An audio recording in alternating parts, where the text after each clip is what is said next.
Are you experiencing grief? Has someone you really loved died and you find yourself just not moving on the way you'd hoped? This is a subject very dear to my heart. My name is Wendy Keller, and today I'm going to give you the 5 strategies for coping with grief, no matter how long ago your loss occurred. In 1991, both of my children died in a car accident, a terrible, terrible car accident. And in the immediate aftermath, I myself was terribly injured. So I started reading books about people who survived terrible losses. The reality is that there have been a lot of people throughout history who've had to face burying children, or burying a loved one, or burying a beloved parent or sibling or friend, or even a pet. The 5 things I learned are kind of accumulated from the books I read and the things I studied during that time in my life, so that I can focus on living now as opposed to suffering forever. I know that's not what my children would have wanted, but as you know, it's easier said than done. One of the things that influences me to write this blog post is this, that I have a friend whose father I knew when I was a little girl, and his father died about 9 years ago. This is a grown man my age, and he is so shaken by his father's death that he's succumbed to alcohol abuse. He hasn't been able to hold a job. He's gotten a divorce, and his daughter, who's also a grown person now, never even speaks to him anymore because he just can't get past the loss of his father. I don't want that to happen to you. So today we're going to go over the 5 steps. They're not the only 5 steps, but they're the 5 steps most people use in some form or format to get through their grief. The first thing is to recognize you have to go through it. My friend is trying so hard to avoid confronting the reality of his father's death. There's no quick solution.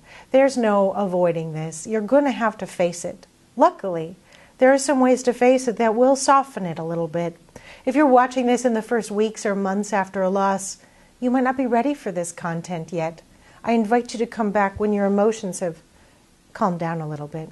The second thing you need to know about recovering is that time doesn't heal. Time has no effect whatsoever. All it does is it allows you to create scar tissue. So after a while, it's not quite so painful to the touch. And after a long while, it doesn't hurt, but you never forget. If you think about it, if you've ever cut yourself severely, you know that first there's a scar. Once it heals, there's a scar. And then the scar is often red or even purple. And then it slowly, slowly fades to your skin color. That's what time does for you. During that time, it could give you, if you choose to search for them, coping strategies and skills to handle the loss that you've experienced, because all of us are going to die, and all of us are going to experience death in our lifetimes. That's intellectual knowledge. What the heart knows is, I didn't want that person to die yet. Even if they were old and they were suffering, you weren't quite ready. That's why you're grieving, because you loved them, because you cared about them. The next thing to realize is that there are ways to memorialize this person that are healthy. I had a friend when I was a young woman, and she was older than me, and there was a room in her house that had been completely sealed off, and the door had been drywalled over and wallpapered over, completely intact, because that was the room in which her son had shot himself. Everything was left exactly as it was when they removed his body. She never went in there again. I can only imagine what happened when they eventually sold that house. This is a woman who really didn't have any skills for dealing with her loss. And I'm sorry for her, but that's not you. One of the things I've done that's helpful for me is I've created a little area of my home where I have pictures of my children. This is them there, just a few months before they died. They were really young.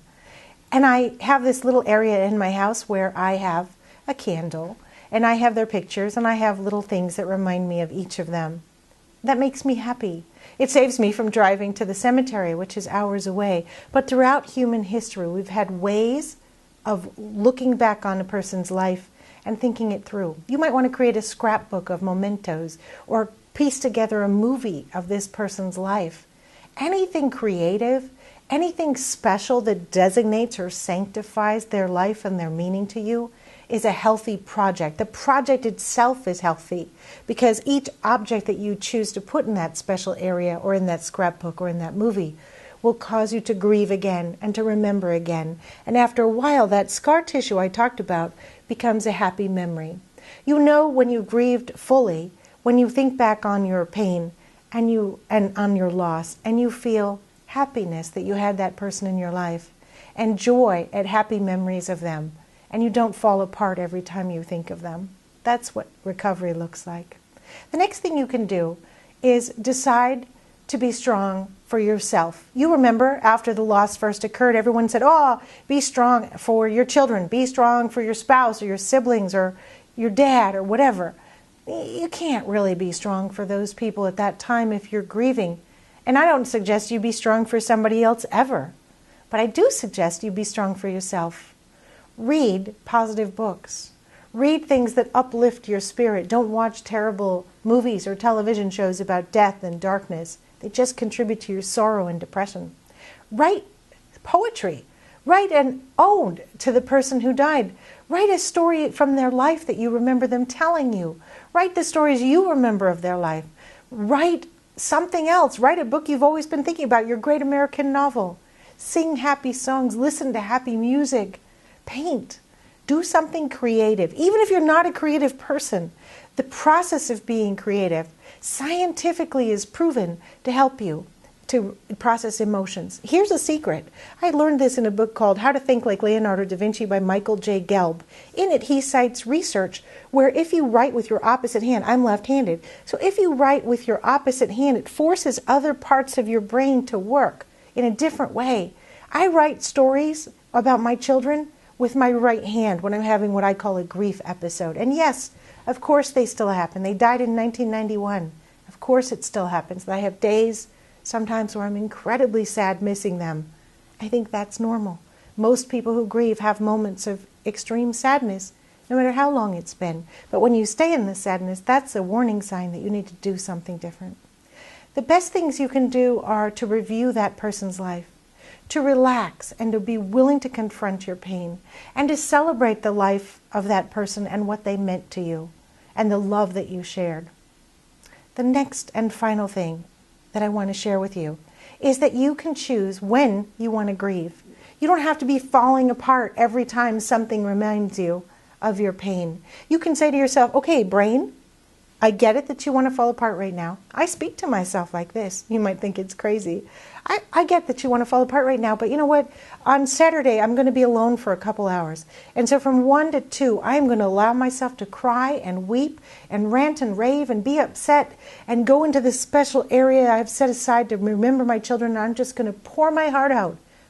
And then when it's over, I'm going to get back to life. Because otherwise, the grief episodes kind of interrupt us and damage us and dissuade us from living a happy life again. You have more control than you think. It doesn't have to be like that. Believe me, I know. I hope you found these ideas helpful.